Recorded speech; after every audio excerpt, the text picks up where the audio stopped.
তিনটি জিনিস স্ত্রীর চেয়ে স্বামী বেশি থাকা প্রয়োজন। এটা হচ্ছে বয়স, জ্ঞান আর অর্থ। আর পাঁচটা জিনিস স্বামীর চেয়ে স্ত্রী বেশি থাকা প্রয়োজন। সেটা হচ্ছে পরিচ্ছন্নতা, বিচক্ষণতা,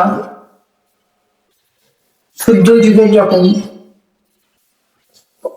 পরিকল্পনা, সহযোগিতা এগুলা। আর দুটা জিনিসই স্বামী স্ত্রী থাকা প্রয়োজন, উভয়ে থাকা প্রয়োজন। সেটা হচ্ছে একে অপরের সহযোগিতা মনোভাব, একে অপরে সম্মান দেওয়া, শ্রদ্ধা করা, একে অপরে সঠিক ডিসিশন নেওয়ার মত দেওয়া।